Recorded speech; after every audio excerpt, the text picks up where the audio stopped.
Good morning, everybody. Welcome to another Cruiseman's MOTOVLOG. I'm Cruiseman, in case you haven't figured that out by now.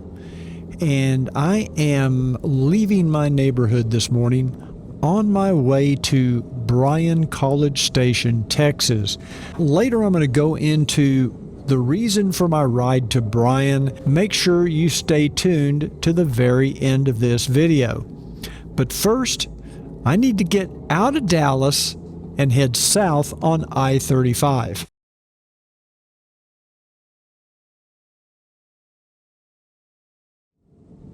The weather this morning is near perfect.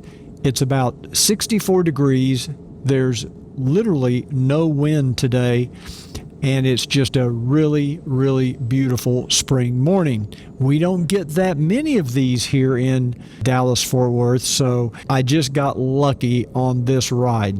As I head south out of Carrollton, about to merge onto I-35 South, let me tell you what my route options are for this particular trip. I went to Apple Maps on my Mac and I tried to see what the different routes I could go.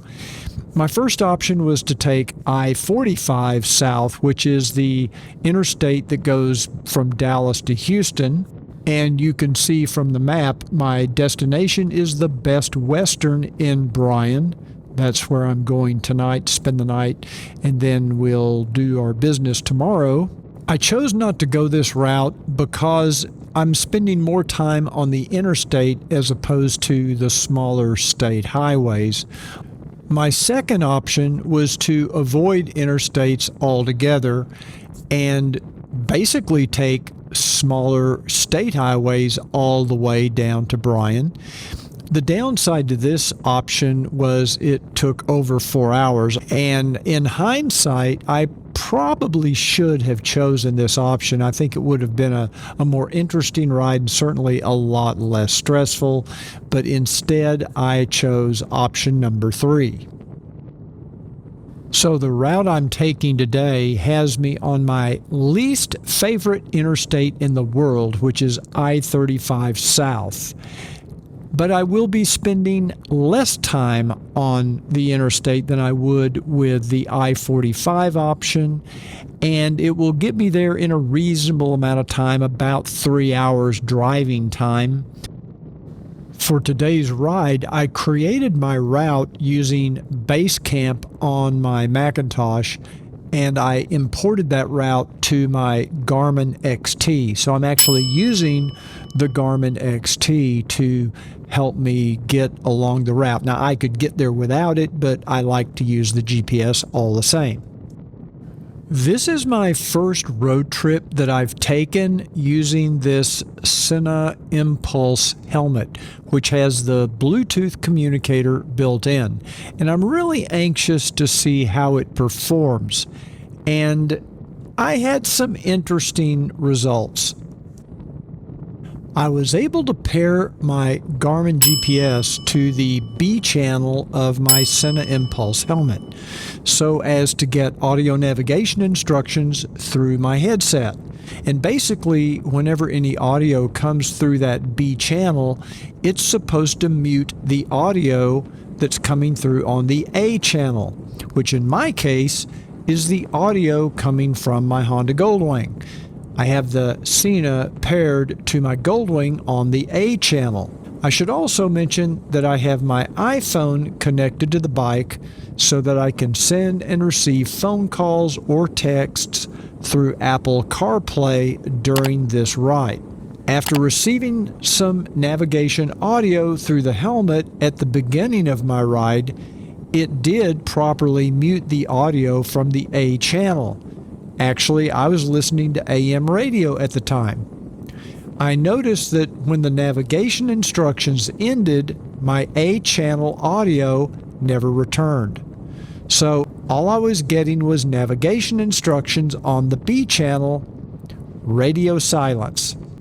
You can see that the traffic is actually pretty light this morning heading out of the Dallas area, which is very welcome. And also, like I mentioned earlier, almost no wind, so that makes this a little more pleasant than normal. So this enjoyable ride comes to a pretty sudden halt when I come upon a work zone on the highway, and they're basically combining 3 lanes of traffic into one. Now, I'm in the right lane, which fortunately is the lane that everybody is being forced into, so I didn't have to worry about changing lanes. But this did create about a 25-minute delay in my ride. Once I get past that work zone and back on the highway, I'm passed by another biker. This would be one of only 2 motorcycles I saw the entire day on this road trip. My only planned stop was in the town of West, Texas, which is just north of Waco, at a little place called Slovacek's Bakery. Now, this is a great spot to stop for gas. Use the restroom, stretch your legs, take a drink of water. This place is kind of like a small version of a Buc-ee's with lots of stuff to buy, like gift shops, drinks, food. They have this wonderful Czech bakery with every flavor of kolache you can imagine. If you've never had a kolache, stop here, give it a try. And I'm definitely going to be stopping here on the way home to pick up some goodies for Ricky. During this stop, I disconnected my iPhone. I turned the bike off, of course. I turned off the helmet communicator. And then I went through the routine of turning everything back on in the proper order. Turn on the bike. Turn on the GPS. Turn on the Sena Impulse communicator. Get the message that the Sena headset is connected, even though it's not. Turn off the Sena Impulse. Wait a few seconds, turn on the Sena Impulse, get that blaring loud message saying that the headset is connected, look for the headset icon on the dash, wait, make sure I can hear the radio through the headset, then and only then connect the iPhone to the motorcycle. Does anyone but me think that this is nuts? For some unknown reason, everything started working again. I'm getting my AM radio through channel A and my navigation through channel B. Now, I know somebody is going to put in the comments, why are you listening to AM radio? And if you're that person, I think you missed the point. After departing Slovacek's, I only had about another 15 or 20 miles on I-35 before I got off onto, I think it was Highway 77, and which ends up going to Highway 6 south toward Bryan. Much, much nicer, little divided highway, but much less traffic. Hey, if you're enjoying this video so far, do me a favor, make sure you click the subscribe button and click that thumbs up. Let YouTube know you like the video. That will really help out the channel. Now, I'm going to take a short break. When I come back, I'm going to tell you the reason for this ride to Bryan, and the drama with my Sena Impulse takes an interesting turn. Welcome back to my Bryan road trip. I should mention today that I'm once again using my Insta360 action camera, and I was hoping to capture some more footage of the Texas bluebonnets along the way to Bryan.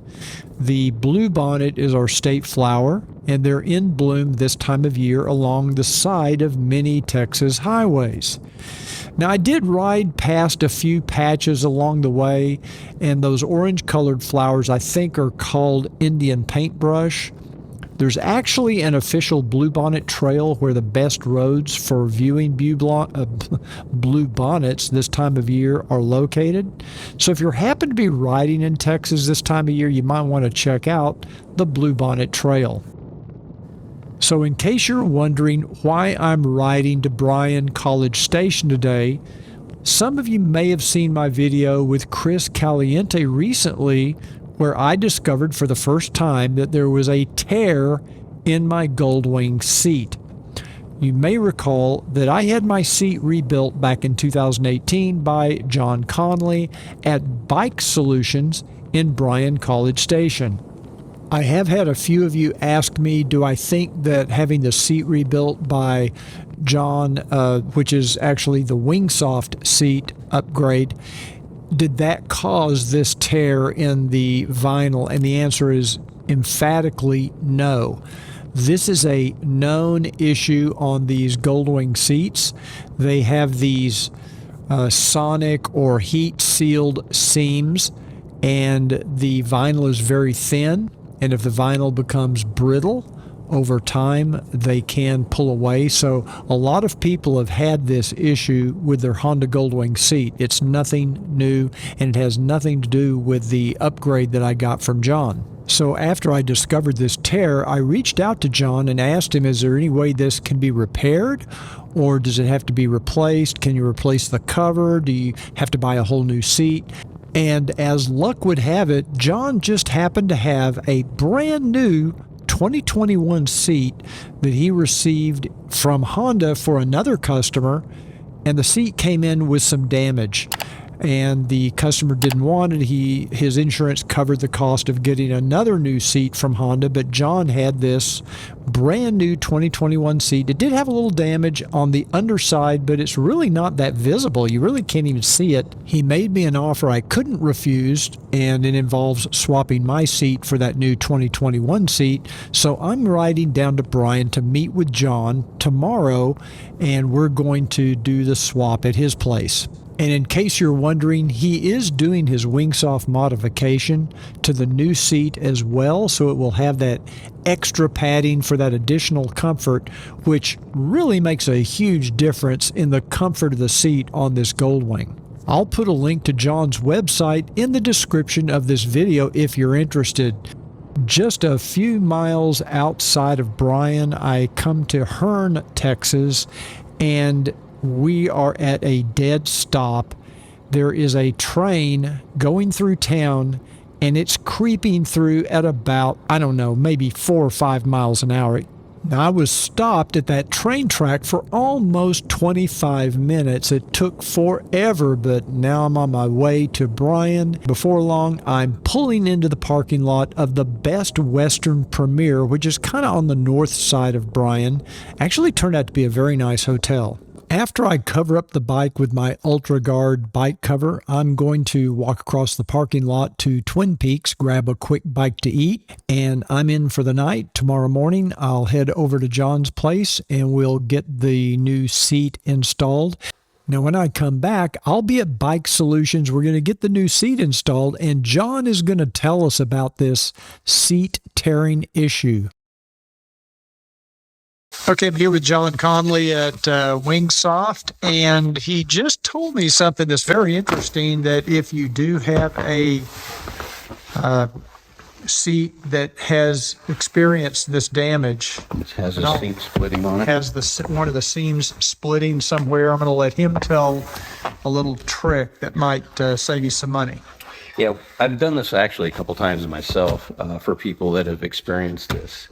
One thing that many people don't know is the non-heated seats actually have a cover that will fit the heated seats. Your non-heated seats can be bought for a few $100. Somebody may have taken one off, replaced it with an aftermarket seat. So if you have a heated seat that has a seam separation on it, you can buy a non-heated seat, take the cover off, and transfer it to the seat that's heated. This one here, the back of them is cut a little bit differently.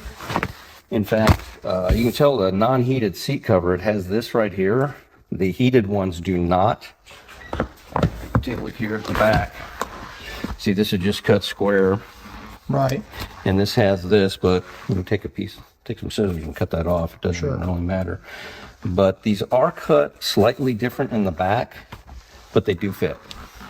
So if you're looking to save hundreds of dollars on a seat, you don't have to buy a cover off of a heated seat. You can find somebody that might even have a non-heated seat in the garage. Get that one. All you need is the cover, so take the cover off. But Honda does sell a non-heated? They do sell non-heated seats as well, because those are what come on your bagger models. Right. So all your bagger models, you can look at those as donor seat skins for the seats with the tour. Good to know. The problem is, in fact, even when I was doing the previous generation seats, the cost of the seat cost as much as having someone make a cover. And because we experimented, we did that. And I can tell you there's, on the old GL 1800, there are actually 21 pieces of material sewn together to make that seat. Because we had every one of them patterned out and made, and we were making covers. It cost just as much to pay a guy to make the cover as it did to buy a factory seat. Yeah. And when you have somebody making these things at an upholstery shop, if they stitch all this together, none of that is waterproof. Right. Now, these seats do have plastic underneath the vinyl to keep that water from going into the seat. It's not 100%. A lot of people think these are waterproof. They're actually not. You do get some water incursion along these seams, but it's not a problem because you do have a layer of plastic that literally covers the entire seat. And so it keeps it from absorbing all of that. Next, we went back down to John's garage where he installed my new 2021 seat. It really is nice having that vinyl on the seat now matching the passenger backrest. And once again, if you're interested in having John rebuild your Goldwing seat so you have that factory look but all that comfort, I'll put a link in the description down below. It's bikesolutionsllc.com, and I've been riding on his seat since 2012.